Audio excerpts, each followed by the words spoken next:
Pints in a Corner is a music history podcast about the Channel Club in Boston, Mass. Dinky Dawson and Tony Raine are your hosts. They interview channel performers and workers, bringing out stories and memories of the great music and events that came through this iconic South Boston venue. Welcome to 2 Pints in a Corner. Mark, Steve and Chris from a wonderful group that we used to have at the channel that used to eat my daughter's deli tray called Slapshot. and Sean McNally is on doing a wonderful job for me, and he with me for Tony. Usually it's Tony Raine and myself, but Tony is not too well. We just actually went to the Cape this morning to see him, and he's better than I thought he would be, but he's still not really functioning the way from he's got the same as Chris Doherty, the massive stroke thing and what have you. But he's cheerful. His mind is sharp. His body's still working on it, trying to get it together. But at the end of the day, he misses everybody. He says, "Oh, man, you got them guys tonight?" I says, "Yeah, Sean's done a great job, as usual. Gets everybody." So he did. All the best to Tony. Absolutely. Definitely. You guys had some fun with Tony. I know that because he remembered it. He had a big smile on his face this morning when we mentioned we're doing you today, guys. That's great. Well, listen, I'm going to get off yachting because I'm going to let Sean take over for the channel because he's been doing such a wonderful job and he keeps still doing it. They're still out there doing this stuff on many levels, and I love it. I think it's awesome. He is indeed, absolutely. Just a different thing. So, Sean, it's all yours, kiddo. Go for it. Thank you, Dinky. You're too kind, and I'm really happy about this episode. I think we're trying to get some of the represent the Boston hardcore scene for sure on these episodes because it's such an important part. And obviously, I'm kind of biased. That was really my, favorite part of the whole thing as well. So I'm really happy to have at least an early representation of Slapshot. Most people know that Slapshot's been around since '85, which is kind of crazy to believe that. It'd be 41 years as an ongoing entity, so to speak. And they are actually wrapping up their career supposedly this year with 3 final shows. Wow. We're going to try and focus mostly on the early part of the time frame when I was really close to these guys, did a lot of shows together, and we lived together for a while. It was a lot of fun back in those days. So we're going to kind of focus on that. Therefore, I have 2 of the original guys, which is going to be Steve Rustine and Mark McKay, who are 2 of the founders of the band, and Chris Laurie, who came on board a little bit later as the third bass, but I think he's been with the band probably the longest over the long time, to tell you the truth. But just before we get ahead of ourselves here, the initial Slapshot was Choke, of course, on vocals, Steve and Mark, as I just mentioned, and then Jonathan Anastas, who went on to be in DYS and other bands. He's on the West Coast now. So there's been many revolving figures, so to speak, in the Slapshot universe, but the very early part of it is kind of what I want to focus on today. And in fact, Steve, you were the one that named the band, correct? Yeah, well, actually, I think Choke said the name, and I put it on the back of a sweatshirt and was like, yep, that's the name. I like it. Awesome. And you basically were the guitar player for the first 6, 7, 8 years or so. And then Mark, you again were the original drummer for the same time period, and you came back a couple of times after that to help out when you could. Yeah. And then I know, Chris, you came on board like around close to 93 for maybe like 10 or 12 years together there. And then again later on in the piece here. But let's just focus on the early parts of this. I know, and of course, I know, Chris, you also played in several other bands, including some that played at the channel, like Deathlock, even before, even a little bit after Slapshot. But you were in the scene as well for quite a while there, and then you've all had different bands you've been in over the years, and we'll talk about that a little bit. But for Slapshot, now again, I came to Boston to go to school in '84, and I didn't really get in the music scene till the next year. But Slapshot was kind of like to me at least, the pinnacle of the Boston hardcore scene, even though they really turns out they were just kind of starting at that point. But they were like the name that everybody kind of knew about. And it was like kind of this aura about the band, and I'm sure they've all talked about it where, well, this band is vicious, and they the singer Choke's got a hockey stick on stage, he's whacking people, and they're all straight edge, and if they see somebody with a drink, they're going to take the drink out of your hand. And there's all these like crazy rumors, which are obviously great publicity for the band, number one, but come to find out, these guys are like some of the sweetest guys I've known. I've known these guys for 40-something years. It's just kind of, I mean, it's kind of funny. Like the Sam Black Church guys, the same thing. Insane on stage, but in person, so chill and so cool and just like down to earth. It's like a weird thing, but not to get this too far. But so Slapshot, 1985 was the beginning of that, and you guys a couple of you guys came from a different band to start off. So maybe Steve or Mark, tell me what the band you guys were in, and Chris actually was in the band as well. Who was in the first band that led into Slapshot? Actually, Chris and I were both in terminally ill. Mark was our pseudo manager, just always with us. We wanted him as the drummer. He didn't quite know drums yet. Yeah, no, nothing. No. Yeah. Where was Terminator playing around? Were you guys playing around town? You guys, that was like a Malden band. You guys were up in the Malden area, yes? Yeah, we only played 3 shows. 3 shows, 4 shows, or something like that. We played at the Living Room. Wow. Where else? We played at Brandeis. Remember that one? Oh, that's right. And then we played in someone's living room. Not his own living, but the Malden show. But by January 15th, January 15th, 1987, Bad Brains and an 18+ and Jerry's Kids and then Slapshot. That's the first time I saw you at the channel. And then May 9th. Yeah, that was the first channel show. And so basically, that's why I want to get to that point next. You guys started this terminally ill, short-lived, and then you came across Choke, another guy from the area, and that you got the formation of Slapshot kind of came together there. And I know your first show you guys said was in December of '85 at Luco's, correct? Yeah. And that was opening for Circle Jerk. That's a great gig to get on to open your first show. How did that happen? How did that come together so quickly? And that's how it was, though. Not that I played that show or anything, but that's how it was back in the day. It was like opening for the Circle Jerks wasn't a big deal. I mean, it's a big deal, obviously, but it's not like what you think it is 40 years later. Right. Good point. You know? Yeah, I think we played with the Circle Jerks probably the most out of any other band. You know, landmarks. Yeah. But you did Suicidal Tendencies, you opened for them at a 2 p.m. show, just you guys. And you know, and then he started headlining in '88 in July. You started. Yeah, Sean sent a list around of how many times we played the channel just today, and I couldn't believe how many times we played there. So what was the first headlining show for you guys? That was it. July 30th. That was July 31st of '88. Slapshot, the Hard-Ons, and the Loved Ones. That's what I have written in the system. In this. That was the Hard-Ons show. Yeah, the Hard-On. That was it. Yeah. Okay. Yeah. So that was actually my first time seeing Slapshot live. Oh wow! I went to high school. Kind of grew up with Mark and Steve, so it was my opportunity to see their band. Wow! It was unbelievable. Like I couldn't even fathom. Like and honestly, you know, with all due respect, I thought it was going to be awful because I didn't like Choke, but I didn't particularly like them. And it's like these guys are unbelievable. Like this is great how good they are. Yeah. Wow. So right, it's like a machine out of the box. I mean, it's just like all of a sudden, just like clicked. You didn't take before you guys like King of the Mountain in Boston. Yeah. And so quick anecdote. And same with the fans. They were quick. They were quick down here in Plymouth. The alternative school kids that Nancy used to teach. That's all they'd talk about is this group called Slapshot.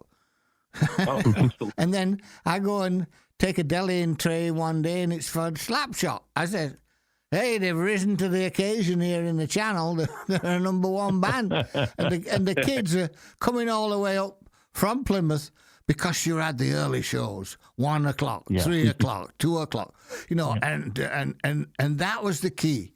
That was the key to really get to notoriety at the club, is those early shows. Because everyone that came there came to see you guys. And once in a while they come to see somebody else on the bill, but mainly they came to see you guys. Those matinees were kind of like, I mean, every Sunday was like, we all talked about this before. It's like kind of just, anybody who was playing, we all just kind of showed up there, right? It was just kind of a scene. And then, so Chris, what was it? You had an anecdote you want to mention about that show? So just again, like a quick anecdote of I've known Steve and Mark. We went to high schools together. We Malden dudes, and I remember like they had started this band, obviously Slapshot, and I remember Steve and Mark coming over. Steve was in his Camaro. That's Slapshot. I like it. They had back. We went for a ride around the neighborhood in Malden, listening to that. And again, full disclosure, I was like, I don't really like it. It's okay, but again, my experience with Choke was like, I don't like this guy. I'm not too sure why you guys, hitched your wagon to him. But anyway, so they go on. They're relatively successful, and then Step On It came out, and I actually bought the cassette. I went out the Newbury Comics and I purchased the cassette. I put it on, and I was completely blown away. I'm like, this is an entirely different band. Yeah. That's awesome. Thanks. I don't know what they did. I'm not too sure what formula. I'm guessing it's Jordan Wood. Yeah. Holy shit. What is going on here? And after that, I was like, I'm on to this. And then that was where that Hard On show comes in, where I was like, I gotta see what my dudes are doing, because this is crazy. They're absolutely insane what they're doing. And that's awesome. I was just hooked. I was like, this is one of the best bands I've ever heard. I can't believe these guys. And again, no offense, talentless. Absolutely. And holy shit, like it locked into me. I still hear, if I hear Step On It, I'm like, go full on. Oh yeah. I love it. What is 40 years? Are we at 40 years? Yeah. You know what I mean? What's gonna happen when I'm in like a retirement home? You know?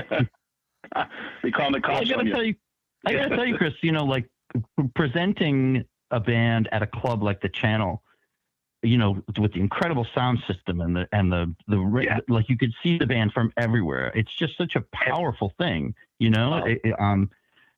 pack the place out. It sounds amazing. Great lights, everything, and it's professionally run. I mean, it was just, it had everything going for it. It totally the Channel, and I'm not saying this because obviously we're on this podcast, but the Channel, like, shows there were particular shows there that literally changed my life. How I perceived what success was. Yeah. And one of those. So what's the capacity at the Channel? It's like 1,700, give or take, but we certainly went over that a few times. Yeah. I remember seeing, and Mark, you were probably there, but I didn't see you. It was the Ramones in I'm going to say 86-ish. Mm-hmm. It was like the real band, like Mark, CD, they played there quite a bit, which is great. Like once or twice a year was awesome. I remember the show was going to happen. Like the show was happening. I didn't have a ticket. I was by myself. I said, you know what? I'm just going to drive down to South Boston. I'm going to see what I can do. I walked up and they're like, yeah, you can go in. So you remember how there was like the Antway? Like there was like, you walked in the first door and there was the ticket booth, but then you had to look for another door. Yeah. So give you a ticket, Can I get a ticket? Yeah, sure. Whatever. $9. I don't even know. Yeah, which is insane. That's a whole nother. We could have a whole nother podcast. Walking through the second door, where like that area there was like the drop area was, the kind of loungish area was. I remember walking through that second door and not moving. I'm like, this is the craziest thing I've ever seen. Yeah. And they were just like, the intro music was happening. Yeah. And then, nice. And then it broke into lobotomy. And I'm by myself. Steve's an expert at navigating. I navigated my way up to like one of the wings and absolutely blown away. It's it's not necessarily the Ramones themselves. Of course it is, but it was that the energy in the club. You know, it was perfect. It was perfect, and that you kind of grow up and you're like, oh, I want to be, you know, I want to play Foxborough, whatever, you know, whatever. Right. The Garden. That totally changed. And I was like, no, this is what I'm looking for. This is to be in a club, and it's just packed, and every single person there is 110% into it. Yes. Into it. Yes. Absolutely. Yes. And not to get too far ahead, I do want to talk about you guys. So you guys formed '85, and then a year later, you released your first record, Back on the Map, on the local label Tang. Not give too much props to Tang, but they did get your first record out there, which is a good thing. So that was out, and then like Chris said, Step One came out, and it just kind of seemed like you guys were at a different level, like so quickly, and it was like clearly you guys were the king of the mountain in Boston for kind of bringing the Boston hardcore scene back and really making a statement. Which again, to me, Back on the Map was. We're here to bring it back. It was these are kind of after SSD kind of shut it down. It was like, you know, things are kind of shifting metal, you know, and it was just a different scene altogether. Then you guys were like, we're bringing this shit right back to where it should be. And from that point on, it's like, okay, they're the main dog in this fight, and everybody's kind of followed your lead for years after that. Yeah. So it's a valid point, Sean, from someone like in the scene at the time and being influenced by that. And I think maybe Steve and Mark can probably back this up, is that like I was actually in again, no disrespect to John and those guys, but like when Dave Smalley put that video out about like they didn't want to be hardcore, they wanted to be a rock and roll band, that was very, very disappointing. Mm-hmm. I don't know if anyone remembers that video, but like they wanted to be like AC/DC or something like that. Yeah, it was a weird time, right? It was a weird time. Like there was this whole. It was a weird time. Yeah, like this transition was going on, and even like the crossover wasn't like another couple of years after that, really. Like when you know the Exodus, and then you know the Cro-Mags to a degree, and then Leeway, of course. Like some of these bands just became, you know, like they married that metal thing so well. They're such good players, and it was just like, okay, this is kind of Slayer and Motorhead. You know, it didn't become. I mean, Slayer and Metallica was like, wow, what's going on? You know, just one extreme to the other, right? So, but all those bands could get along, you know, famously to a degree.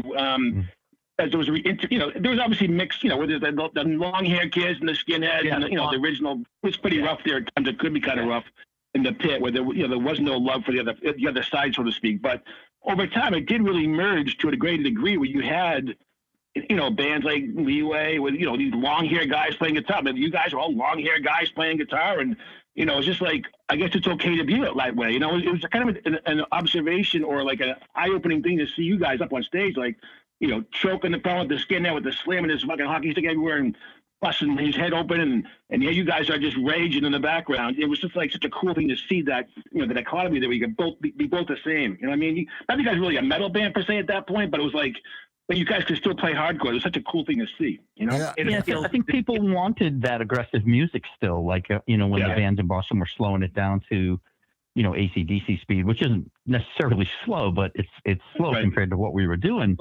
But people still wanted it fast and aggressive. So, you know, so we, you know, the bands were kind of dropping like flies in Boston. They were either just breaking up and disappearing, or they were playing kind of slower rock music that, you know, that the kids in the hardcore scene just didn't want to listen to.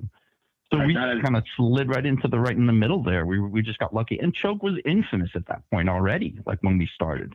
He had already been through two bands that, you know, played a minimum of shows, but maximum effect. So notoriety for sure. Ready, it's a negative effect.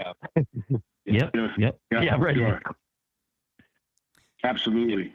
So you know, this is the time we're talking about. So Back on the Map, '86, Step On It, and this is where you guys started getting the shows, like the really prime shows. Like Dinky said, the first time we found out the channel was January '87. Bad Brains, Jerry's Kids, and Slapshot. Like what a bill! Your career, right? That's like a dream show to me still to this day. Yeah, exactly, right? 18 plus 100%. As well, 18 plus. Yeah. That was right. And then after that, Suicidal came in like $5. Yeah, like $8 or $10, yeah.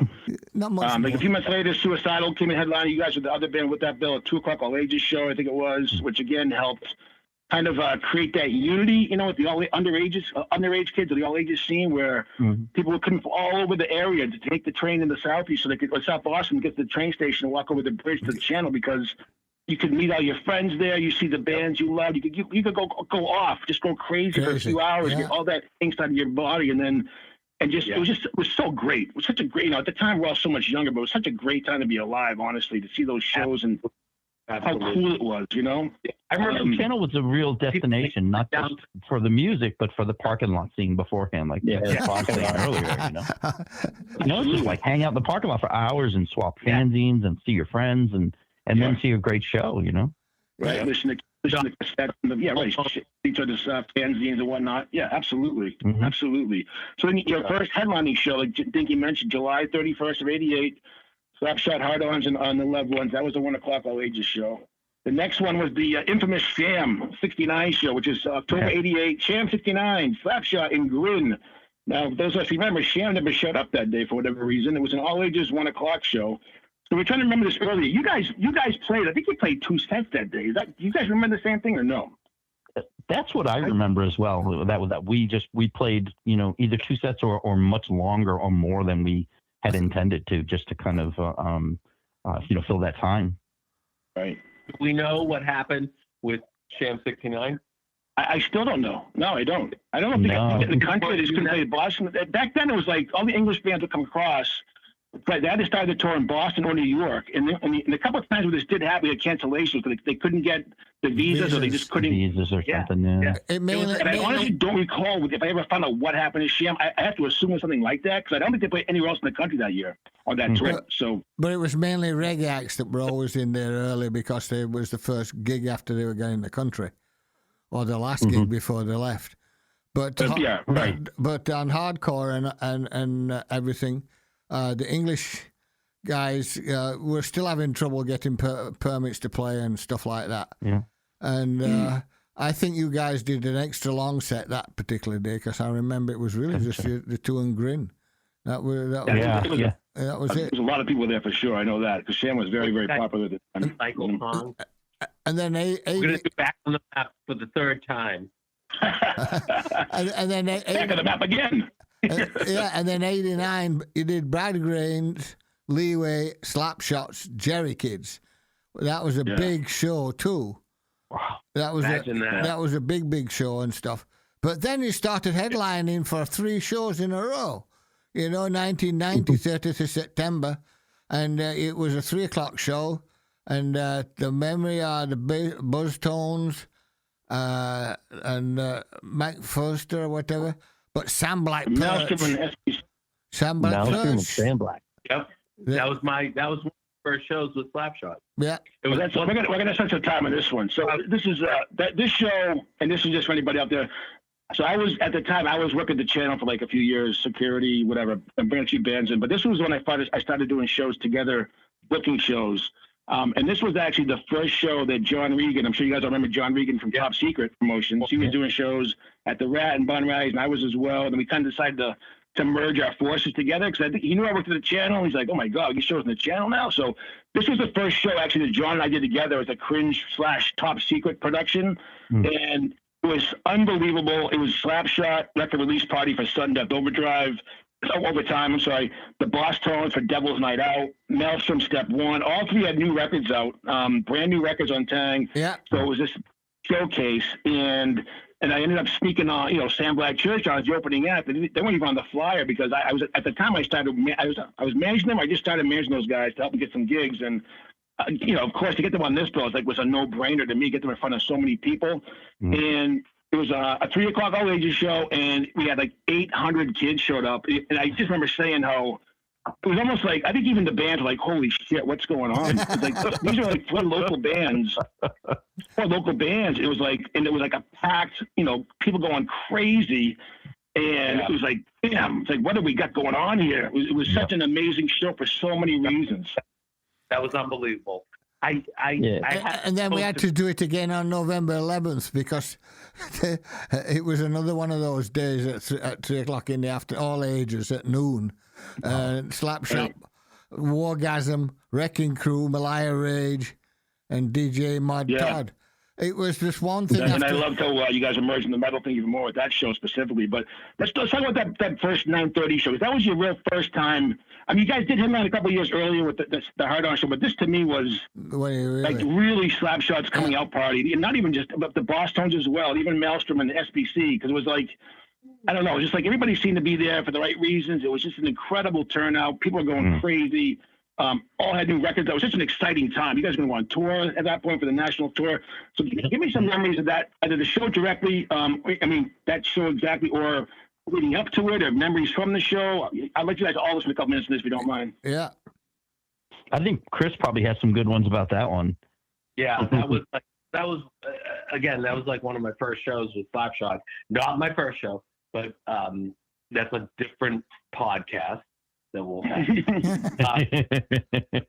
Like, holy crap! Because I mean, Sean, how many people were there? I mean, we were probably 800. 800. Yeah. So we were at like 80% of the channel, which is beyond. Now, keep in mind, in 86, 87, even 88, I was in a band that was doing Tuesday nights, where you had to sell the tickets. Yeah. Oh yeah. Like you print the block. Dinky, do you remember the printing out the block? Oh yeah. Of the tickets. You had to either like give them out or sell them. I was in a thrash band, but and you got it. Yeah. Deathlock was a good band. They played a bunch of shows there. Yeah, Deathlock was a good band. And you guys had those $1 coupons where your friends give out to your friends if they came in with that ticket. You guys get credit for something like that. And then they got $1 back for each ticket. That's what it was. Yeah. That was something. That was those shows, Sean. Those early shows, and the POW show. Oh yeah. Shortly after that, right? Yeah. Yes. Yep. November. Yep. Years after that. Yep. And having all the merch money. Yeah. You guys were merch. Oh, let's not forget that point. You guys were like the merch kings back then. The shirts were everywhere. Clear shirts. You guys were awesome merchandising. Yeah, Steve is a marketing genius. Wow, I mean, great logos, great names. Everything was just, you guys really nailed the merch stuff. No question about it.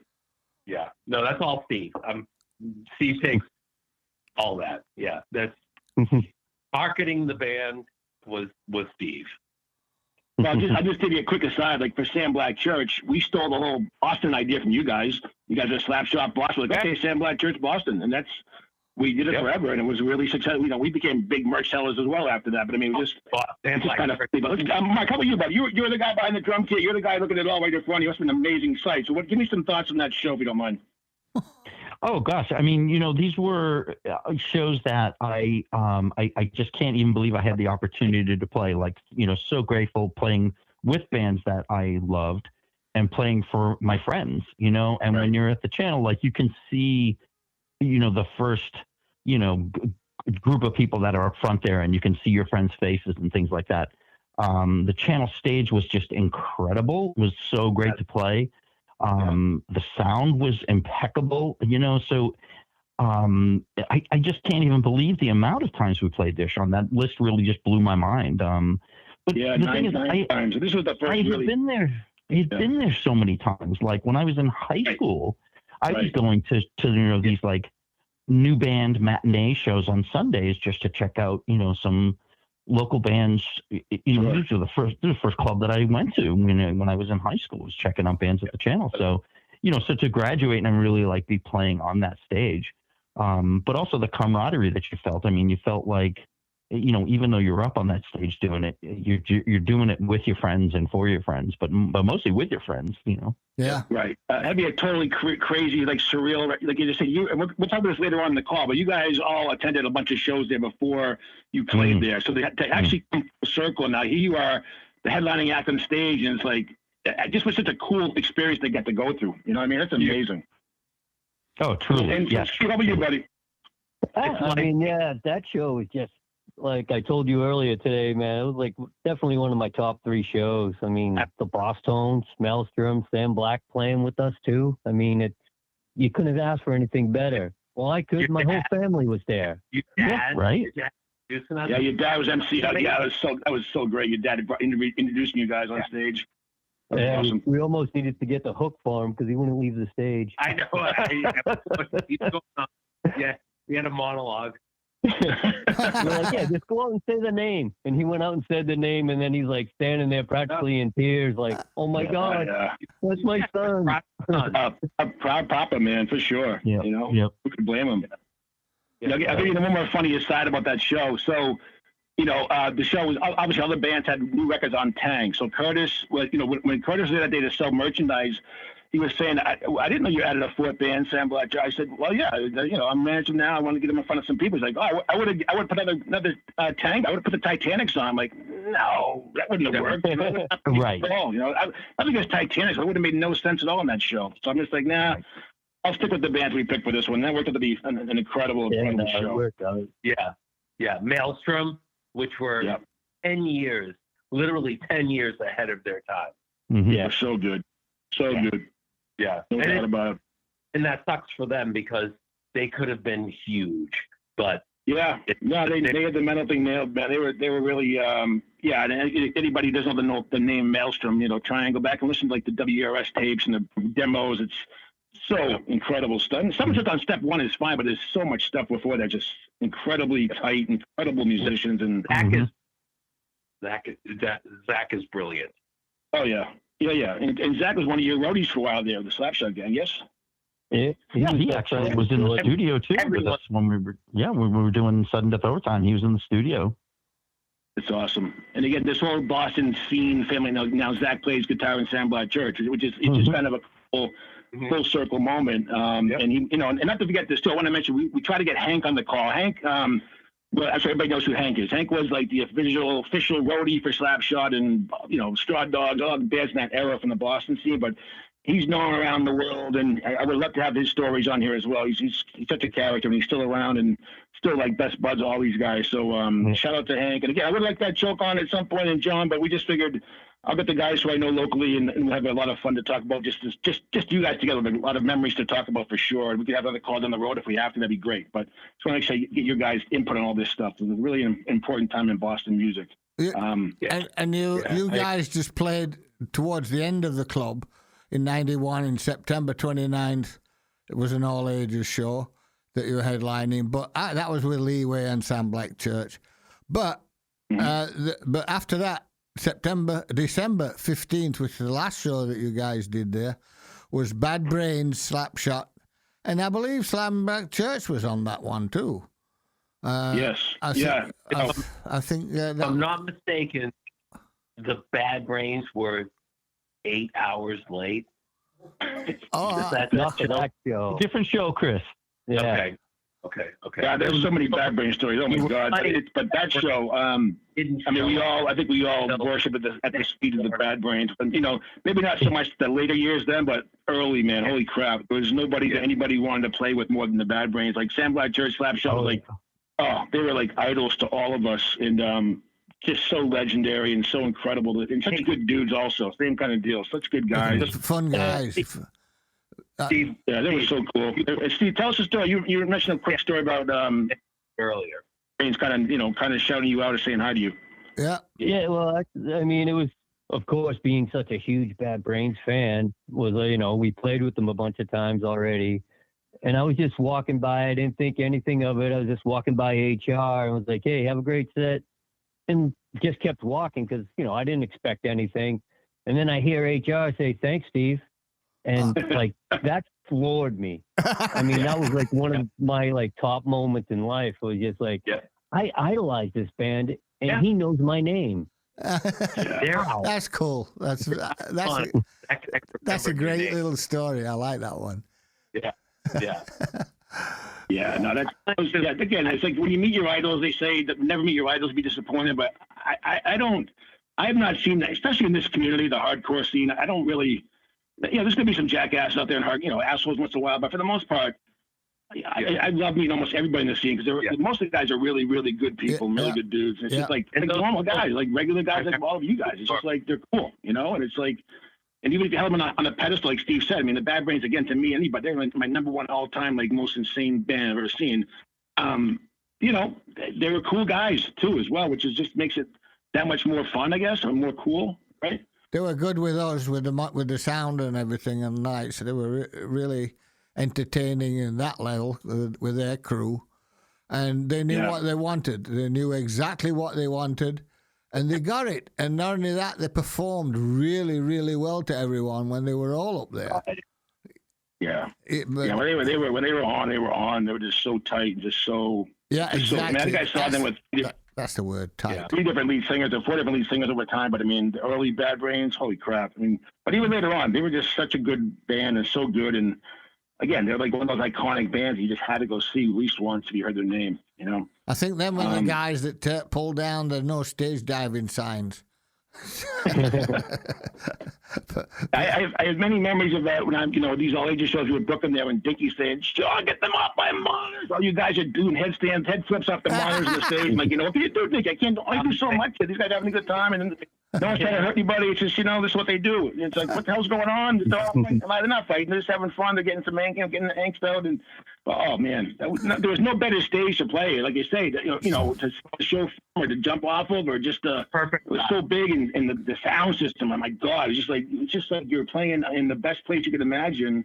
In the wings, especially when the place was full. Yeah. It's just like it just felt like be like a rock star in your hometown playing the channel. It felt so incredible. Yeah, I went Steve on several occasions, going from the stage to dancing on heads to like. He was like, it was unbelievable, like how he could get from point A to point B on people's heads. Well, that was the fun part. It's a learned skill, right, Steve? It's a learned skill over the years. Yes, it really is. Yeah, because and the channel stage was so high too, right? I mean, the channel stage was like it was up there. So it was high. Like, we've heard of people at least 5 feet, I think, Dinky, right? 5 foot stage. Yeah. We've heard of artists jumping off the stage and the crowd parting like the Sea of Galilee, but the people. Oh, that happened to me, Dinky. Oh, it's I was going to say we're going to step away from the actual performances of the show. When you guys played, I want to also go now to talk about your memories of attending shows there, and that's a good segue, Dinky, to what Mark wants to say about one of the shows he attended. Why don't you go ahead, Mark? What about that Black Flag show? Oh, jeez. Yeah. It's one of my least favorite memories, but it was, it's such a huge Black Flag fan, and I think it was the first time I was seeing them, and I was right up front, and people were just going off, and the band was just incredible. So I was just moved to get up on stage and do a dive, and I went right to the back of the drum platform, made a good run, did a flip, and then landed smack on my head. I was knocked unconscious. So, unbelievable. Yeah, no fun. But I recovered in the bathroom for a few minutes and came back out swinging. So, that was always the panic of the club if someone gets hurt, because we did, the club as a I was on both sides of the fence, right? I was a worker at the club. I also was a promoter and I was managing bands. So it's like, we want the kids to have all the freedom they want, and if they want to jump, let them jump. But that's always the biggest fear. Someone actually gets really hurt, and it's like, through no one's fault. It just shit happens sometimes, but at the same time, it's like organized chaos usually, right? And then it's surprising nobody did catch you, Mark, because for the most part, it was very helpful to get you off the floor if something happened to you, or make sure you didn't hit the floor, right? Yeah. Well, somebody must have done something, because I woke up in the bathroom, sitting against the wall of the bathroom. So somebody must have helped me or something, but yeah, they didn't catch me. So, wow. Yeah, and that's the thing though. Like, even if that happened, there was still some concern. Oh yeah, absolutely. There was always like, hey, let's get this dude. Let's help this dude. Yeah, you know what I mean. Yeah. Like that's the thing. That was the beauty of it. And I bring this up, and there's always like this weird confrontation, but like in the time of the matinee shows, which was 83 to 87. I don't know. I don't even know. 90. Yeah, it's a 90 show. There weren't fights. Yeah. No one fought. It was like, oh, okay, I landed on your head. I got you. I got you, man. You're good. You're fine. That sort of thing. And that's what I think that changed the dynamic of the scene. It did. That changed. The thing that was also interesting is that there was lawyers and accountants and business people would come into the place, they get changed in the bathroom and put their little pads on their elbows and on their legs and go stage diving and go slam down and in the pool. Once you got you guys going, they'll be spinning around doing the whole. I'm going like, boy, that's a lawyer over there. I mean, she's look at him. He's having a great old time. They just let the steam out, and I'm saying, well, that's a fresh one for me. It's usually get the guys from New York coming up with the skinheads to try and get into their gang kind of thing. And we watched all that scene go down. But the best one was when they used to come into the bathroom and get changed and say, "Can we leave our clothes here?" I said, "Yeah, you can leave your clothes here. Nobody's going to steal them." and then they go into the mosh pit, and I'm going like, "Yeah, this is cool." But you've got all kinds of. That's good. It's a good point, though, Chris. Like, you know, if there were ever any fights, they were squashed real quickly, right? It was nothing. No one was there with anyone getting. Yeah, it wasn't. I think in the early '90s, it kind of changed where it was fighting was a thing. Yeah. You know what I mean? It became a thing, and that's when I kind of tuned out. Yeah. But not only you, the clubs did, because clubs didn't want any part of that bullshit. And that's why there were no more shows after. When the channel closed, we tried to move the shows around a little bit to the rap unrallies in different spots, even like the Causeway, different DIY places and churches and whatnot. But when there's fights, it's dumb, right? And people didn't want to be associated with that, so they said no more shows. And there were no shows really for a few years there in the early '90s because no clubs wanted to deal with it. I can't say I blame them at all. It was just some knuckleheads starting problems, and then the clubs just said we're not going to do any more shows. And it's like if there's no more shows, guess what? There's no more shows for the bands to play. Yeah, so exactly. It kills the whole scene. So we've got 5 more minutes, Sean. Well, let's go to I do want to mention one thing because Hank did chime in. His first show was UK subs there, and he mentioned this kind of to the point that Chris mentioned earlier about that Ramon show. Hank mentioned a time going to a suicidal show there where the place was so packed they just got left. He got picked up off his feet a few times without even trying because the crowd was moving so much. It was so crowded there. He just his feet off the floor, and that's just the way it was. Some of those times when it was completely packed in there.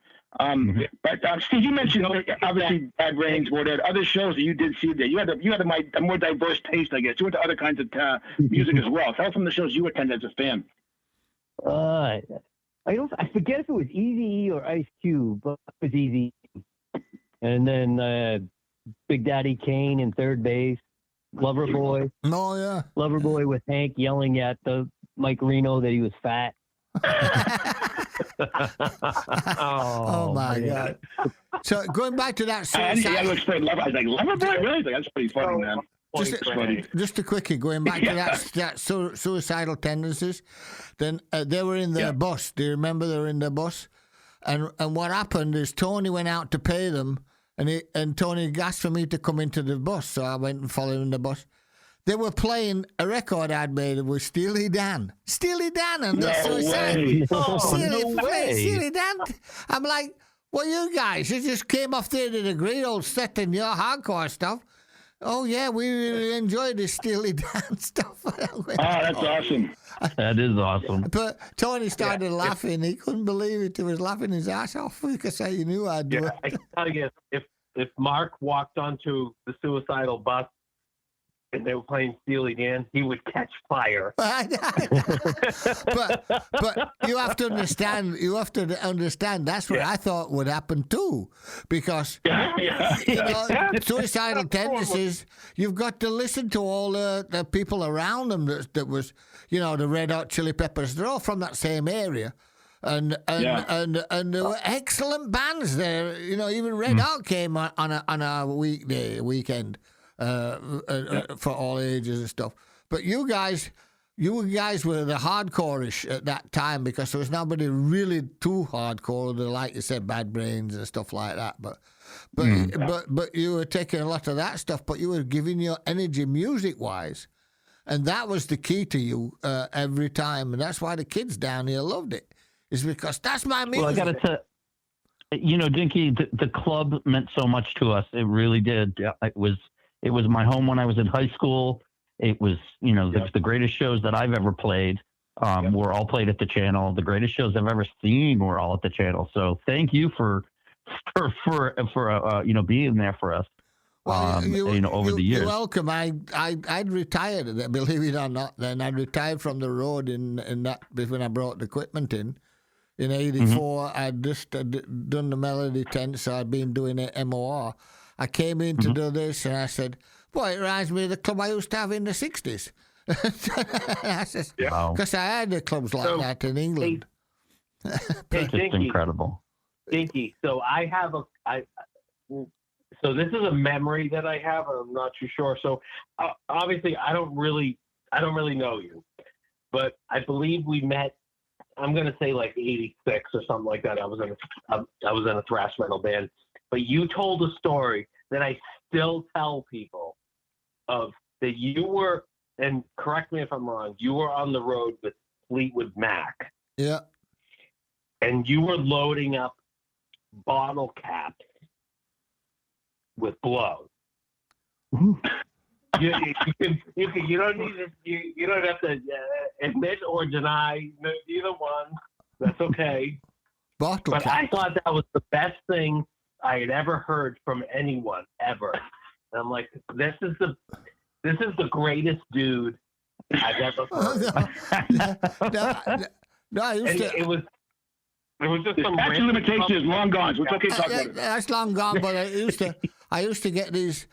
We had a van called Nelly Belly, and I used to turn the windshield wipers to the outside, and I press the pump and squirt everybody on the bridge in London Bridge going to work in the morning, and stuff like that.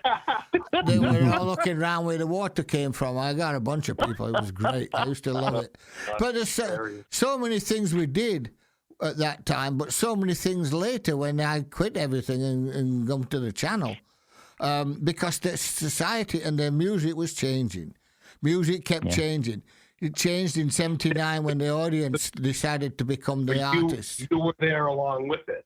Yeah, I changed along with it because I let everybody have a good time. I says, "Come on, you guys, have a good time. I've already done my stint. I did my 10 years, no ifs, no buts." I says, and more than that, I said, let's go and have a good time at the channel. And I enjoyed it till 2 o'clock in the morning, remember? You could still come over there from the clubs at 12 o'clock and see the last act on there. But for you guys, it was always the first or second act because you were the hardcore early bands before it really got popular, and what have you. So we much enjoyed it. We much enjoyed the change of society, the change of everything. And you could see that sometimes 3 to 4 times a week.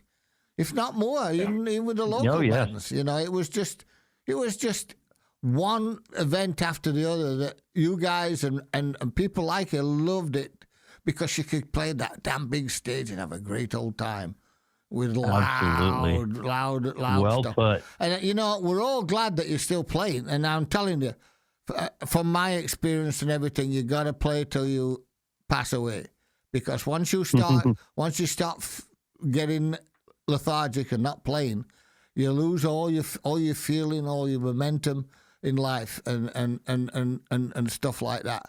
But you keep at it, and you have a great old time. So, Sean, we've actually missed a bunch of stuff. We're already up to an hour, which is hard to believe. I'm not surprised. There's so much good stuff to talk about. But I guess we could end this off with the fact of you guys have been out of Slapshot for a long time, essentially, especially Steve and Mark, and then.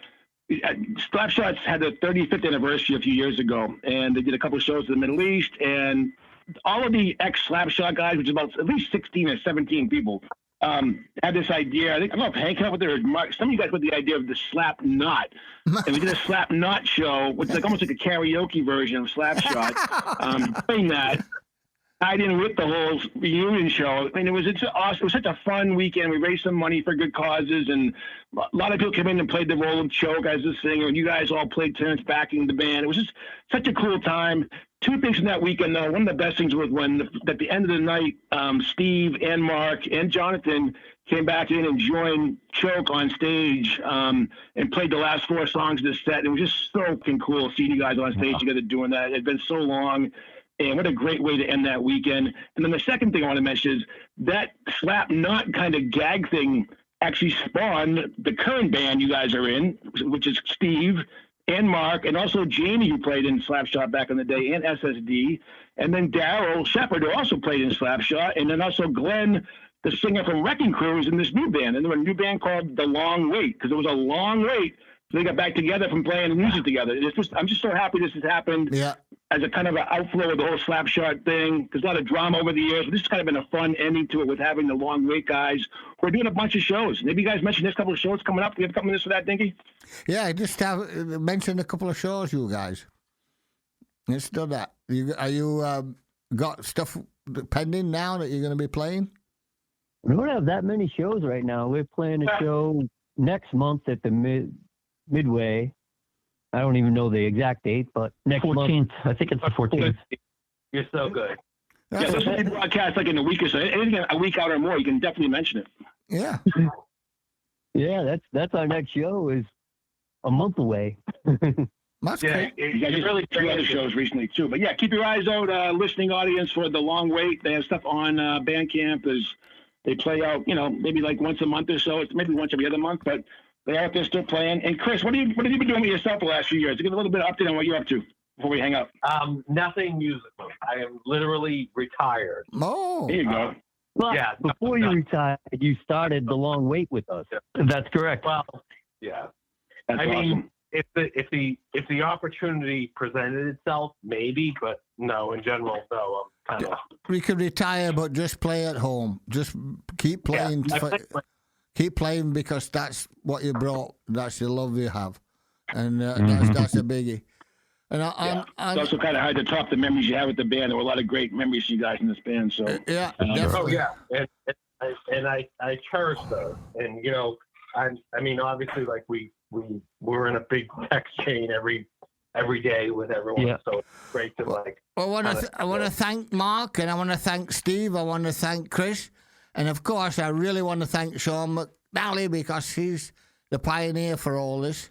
And it really is, because there's nobody else did the hardcore that I knew in town, and Sean continued it through and still is doing it, and it's a great thing because it's part that needs to be looked at and kept, especially in this town. I want to thank you all again, and Sean will thank you again. And thank you guys for making the time. I know it's hard to find the time we can all do this together, but I'm glad I got at least three of you guys on the phone together for this. No, for sure. That's it. Yeah. So this is 2 Pints in a Corner. Close it out. All right. Thank you, everyone. Take care, man. Thank you, guys. Appreciate Thank you very much. Yeah. All right. Thanks, Dinky. Thanks so much. Take care, fellas. Thank you. Bye-bye. Bye-bye.